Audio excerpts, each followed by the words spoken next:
एक शाम हाना अपने कमरे में आराम से फैली हुई थी। उसकी गोद में उसका पसंदीदा शोजो मंगा खुला हुआ था। परी कथाओं जैसे रोमांस, नाटकीय इकरार और दिल धड़काने वाले पलों से भरा हुआ। हर पन्ना पलटते हुए वो सोचती रही, काश असल जिंदगी में भी ऐसा प्यार महसूस हो सके। अगली सुबह भी वही ख्वाब उसके मन में तैरते रहे। वो परिवार के साथ नाश्ता कर रही थी जब उसके पिता ने हल्की बातचीत की कोशिश की, पर जल्दी ही उनका असली मकसद झलक गया। हाना, क्या तुम्हें किसी पर क्रश है? हाना ने सीधे जवाब नहीं दिया, लेकिन उनके पिता तुरंत निष्कर्ष पर पहुंच गए। तुम्हें है? ओ नहीं, तुम बहुत छोटी हो प्यार व्यार के लिए। हाना ने धीरे से सिर्फ अपने मन में मान लिया कि उसकी शक्ल सूरत देखते हुए शायद उसे कभी उन मंगाओं जैसा प्यार मिले ही ना। लेकिन उसके पिता शांत नहीं हुए। उन्होंने जोर से घोषणा कर दी, हाना को क्रश है। इससे पहले कि वो कुछ कर पाती, उसकी माँ बेहद उत्साहित हो गईं। कौन है? कैसा है? तुमने बताया क्यों नहीं? सवाल पर सवाल। हाना घबरा गई, जल्दी जल्दी नाश्ता खत्म किया और घर से निकल गई, इससे पहले कि माहौल और अजीब हो जाता। स्कूल जाते हुए एक छोटी सी कसक। स्कूल की राह में उसे हल्का सा अपराध बोध हुआ। क्रश छुपाने का नहीं, बल्कि इस बात का कि हाई स्कूल शुरू होने के बाद से वो एक भी दोस्त नहीं बना पाई। ज्यादातर समय वो ब्रेक्स में बाथरूम में बैठकर अपने फोन पर गाचा गेम खेलती रही थी। क्लास पहुंचकर उसे राहत मिली। वो सबसे पहले आई थी। वो तुरंत कक्षा के फूलों की देखभाल करने लगी। इस छोटी सी आदत से उसे एक पल के लिए महसूस होता था कि वो भी कोई सुंदर लड़की है जो फूलों की देखभाल करती है, एक शोजो कहानी की नायिका की तरह। पुराने फूल फेंकते हुए उसने देखा कि कुछ फूल अभी भी ताज़ा थे। उसने उन्हें सावधानी से बालों में खोस लिया, मोबाइल के कैमरे में देखते हुए एक पल के लिए ऐसा दिखावा करते हुए जैसे वो अपनी ही पसंदीदा कहानी की नायिका हो। इसी छोटे से सपने में खोई हुई थी कि यूसुके अचानक क्लास में दाखिल हुआ। हाना वहीं जम गई। हे भगवान, उसने सब देख लिया। उसके मन में डर दौड़ पड़ा। क्या वो सबको बताएगा कि वो क्लासरूम के फूल बालों में लगाती है? घबराहट में उसने तो ये तक सोचा कि क्या उसे पैसे देकर चुप कराएं। लेकिन यूसुके ने तो उसकी घबराहट या रिश्वत देने की कोशिश को देखा ही नहीं। वो बस कैजुअली बोला, तुम्हारे बालों में रखा फूल अच्छा लग रहा है। हाना तारीफों की आदी नहीं थी। उसने उसकी टोन को गलत समझ लिया। उसे लगा कि वो उसका मजाक उड़ा रहा है। चेहरा लाल पड़ गया और वो कमरे से भाग निकली। यूसुके वहीं खड़ा रह गया, उसकी अचानक की शर्म से हैरान। फिर उसकी नजर मेज पर पड़े फूल पर गई। वो कल वाला फूल नहीं था। बाथरूम में शरण। स्कूल भरने लगा, पर हाना बाथरूम में छिपी बैठी थी, खुद को डांटते हुए। तू शोजो मंगा की नायिका नहीं है, वास्तविक जीवन ऐसे नहीं चलता। उसे पूरा विश्वास था कि अब यूसुके सबको बताएगा कि वो कितनी अजीब है। घंटी बजते ही वो हिम्मत जुटाकर वापस क्लास की ओर चली, प्रार्थना करते हुए कि यूसुके ने किसी को कुछ न बताया हो। जैसे ही कमरे में दाखिल हुई, उसने यूसुके और उसके दोस्तों की बातें सुनी। उसका दिल बैठ गया, जरूर वही बात कर रहे होंगे। लेकिन यूसुके उसकी तरफ आया, चेहरे पर हल्की चिंता लिए, क्योंकि वो उससे भाग गई थी। वो नजरें चुरा रही थी, लेकिन वो धीरे से उसकी दृष्टि में आया और उसके सामने एक मफिन पकड़ दिया। ये सुमेरी ने बनाया है, उसने कहा, क्लास की लोकप्रिय लड़की जो सबके लिए बेक करके लाई थी। और फिर मुस्कुराकर जोड़ा, ये वाला तुम्हारा है। यूसुके की ओर से मिली छोटी सी दयालुता पर हाना का चेहरा लाल पड़ गया। उसे हैरानी हुई, मेरे जैसी लड़की को कुछ देने के लिए वो इतनी कोशिश क्यों करेगा? लेकिन वो पल जल्दी खत्म हो गया, क्योंकि उसके दोस्त उसे जोर जोर से पुकार रहे थे। वे उसकी सारी मफिन लगभग खा चुके थे। यूसुके के वापस जाते ही हाना ने लंबे समय से महसूस न की गई राहत की सांस ली। कम से कम उसने सुबह की उस शर्मनाक घटना के बारे में किसी से कुछ नहीं कहा था। क्लास शुरू हुई, लेकिन चिंता फिर लौट आई। हाना को यकीन था कि देर सवेर यूसुके किसी को बता देगा। मुझे कुछ करना होगा, कुछ भी। उसने ठान लिया कि ब्रेक में उसे यूसुके से बात करनी ही होगी। दोनों तभी फ्री होते थे। लेकिन ब्रेक आते ही वो अपनी सीट पर जमी रह गई। उसे समझ नहीं आ रहा था कि शुरुआत कैसे करे। यूसुके के आसपास हमेशा लोग रहते थे, इसलिए उसने तय किया कि इंतजार करेगी जब उसके आसपास भीड़ छंट जाए।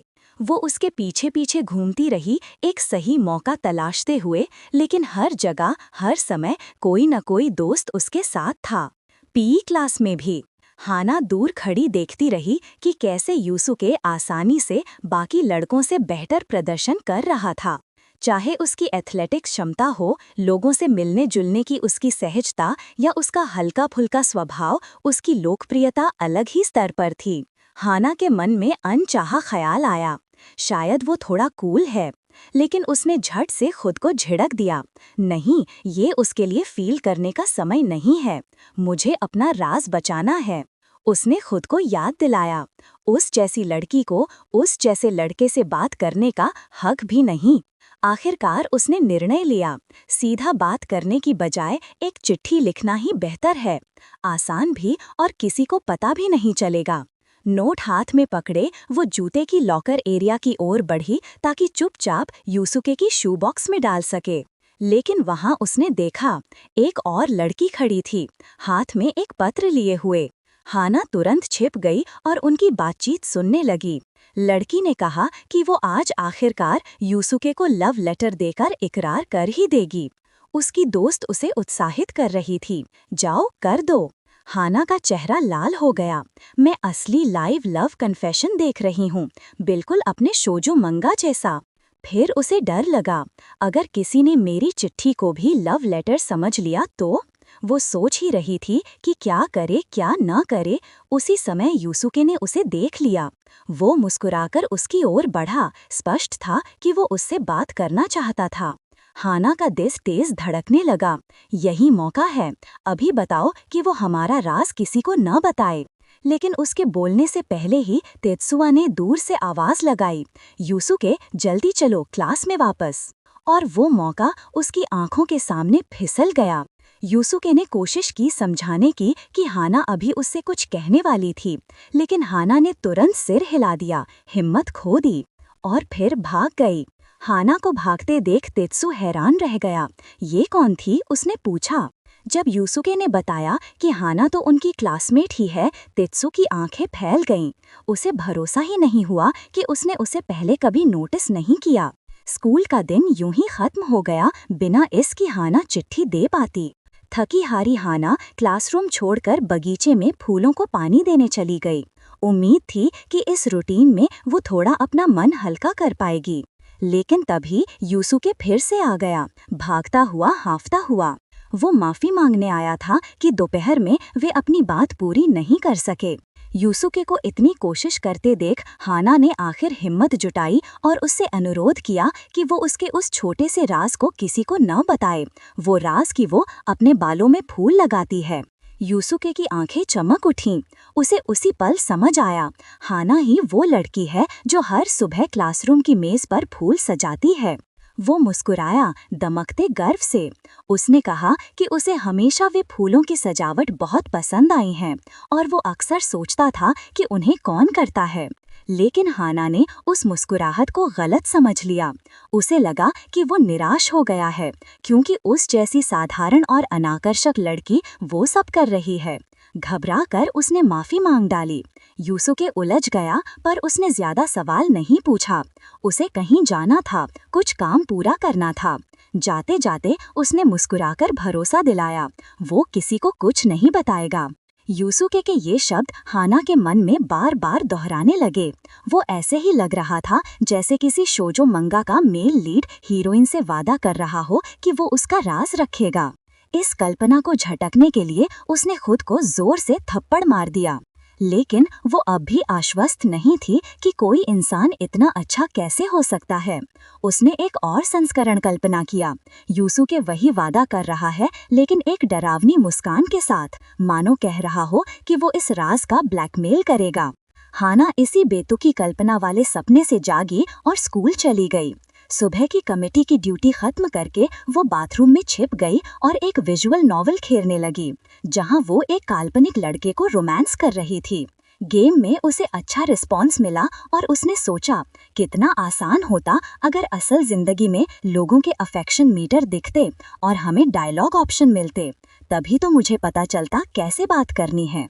जब वो क्लास में लौटी सबसे पहले यूसुके ने ही उसे देखा और उत्साह से उसका नाम पुकारा। हाना इतनी चौंक गई कि उसकी कुर्सी पीछे की ओर लगभग गिर ही गई, पर तभी सुमेरे ने उसे पकड़ लिया और मुस्कुराई। यूसुके भी भागता हुआ आया देखने की क्या हुआ। सुमेरे ने उसे डांटा, कृपया उसे यूं मत डराया करो। दोनों आपस में आसानी से बातचीत में लग गए। उनकी सहजता देखकर हाना चुपचाप अचंभे में देखती रही। उन्होंने हाना को भी साथ बैठकर असाइनमेंट करने का निमंत्रण दिया, लेकिन हाना जम गई। उसे समझ नहीं आया क्या जवाब दे। कुछ बोलने से पहले ही एक और क्लासमेट उनके बीच आ घुसा। दिन में बाद में टीचर ने सबको कमेटी मीटिंग्स की याद दिलाई। हाना उत्साह से ब्यूटिफिकेशन कमेटी के लिए निकली, लेकिन तभी दूसरी क्लास की एक कमेटी सदस्य ने उसे रोक लिया। उसने अपनी अर्जेंट समस्या बताकर हाना से कहा क्या वो उसकी जगह कवर कर सकती है।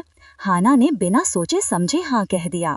असल में उसे दूसरों की तुलना में अकेले काम करना बेहतर लगता था। मीटिंग शुरू हुई और बताया गया कि आज काम बहुत है, इसलिए सबको जोड़ी में काम करना होगा। हाना ने देखा कि काम की मात्रा काफी बड़ी है, लेकिन फिर भी उसने प्रेसिडेंट को भरोसा दिलाया कि वो अपना और उस लड़की का दोनों का हिस्सा खुद संभाल लेगी। थोड़ी झिझक के बाद प्रेसिडेंट ने उसका प्रस्ताव मान लिया।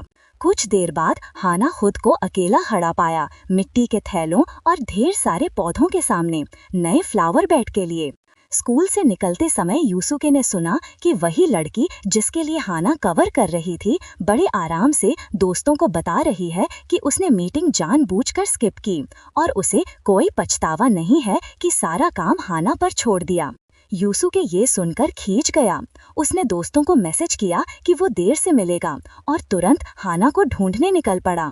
हाना अभी पौधारोपण शुरू ही करने वाली थी कि यूसुके अचानक उसके सामने आ गया। वो चौंक पड़ी और यूसुके ने तुरंत मदद की पेशकश की। हाना ने उसे रोकने की कोशिश की, कहती रही कि ये काम बहुत गंदा और थकाऊ है, लेकिन यूसुके अड़िग रहा। उसे सही नहीं लगा कि हाना सारा भारी काम अकेले करे। हाना घबरा गई। उसे लगा यूसुके गलत सोच रहा है, कि शायद वो किसी दबाव में ये काम कर रही है। उसने जल्दी जल्दी समझाया कि उसने खुद ही उस लड़की के लिए कवर करने की पेशकश की थी, क्योंकि कोई जरूरी काम आ पड़ा था। लेकिन यूसुके फिर भी रुका रहा और धीरे धीरे दोनों एक लय में साथ काम करने लगे। हवा का हल्का झोंका आया और हाना को यूसुके के कोलोन की खुशबू महसूस हुई, उतनी ही अच्छी जितना वो दिखता है। ये सोचते ही उसे अपनी हालत का एहसास हुआ। पसीना, मिट्टी, गंदगी। शर्मिंदा होकर वो थोड़ा दूर हटकर काम करने लगी। यूसुके ने सिर उठाया और हैरान रह गया कि हाना दूसरी ओर पहुंच गई थी। उसकी मदद से वे सूरज ढलने पहले ही सारा काम पूरा कर पाए। तभी हाना का पेट जोर से गुर्राया और यूसुके ने सुन लिया। वो हंस पड़ा। कड़ी मेहनत के बाद भूख लगना पूरी तरह नॉर्मल है। कुछ ही मिनटों बाद दोनों सुविधा स्टोर की ओर चल रहे थे। खाना चुनते हुए हाना को पछतावा होने लगा। अगर किसी ने उन्हें साथ देख लिया तो? यूसुके ने उसके चेहरे की परेशानी पढ़ ली और समझ गया कि वो शायद बहुत भूखी है। गिल्टी महसूस करते हुए हाना ने कहा कि वो उसका खाना खरीदेगी, लेकिन यूसुके ने मना कर दिया और अपना सामान खुद खरीदा। वो बाहर इंतजार करते हुए बोला, आराम से खाओ, मैं यहीं हूँ। जब हाना बाहर आई तो उसके हाथ में एक प्लास्टिक बैग था। उसने जोर देकर यूसुके को पकड़ाया, ये धन्यवाद के लिए। अंदर झांककर यूसुके अवाक रह गया। बैग स्नैक्स और ड्रिंक से भरा था। हाना ने झेंप कर कहा कि उसे नहीं पता था उसे क्या पसंद है, इसलिए उसने थोड़ा थोड़ा सब कुछ ले लिया। यूसुके उसकी इस सरल दयालुता से पिघल गया। उसने अपना करागे हाना को दे दिया। हाना ने एक कौर लिया और उसका चेहरा खुशी से खेल उठा। यूसुके मुस्कुराया, अगली बार 2 लोगों वाला करागे लूंगा, फिर बांट लेंगे। हाना लगभग घुट गई। यूसुके घबरा गया, तुरंत पानी की बोतल पकड़ा दी। कुछ दूरी से सुमेरी उन्हें चुपचाप उन्हें देखती रही।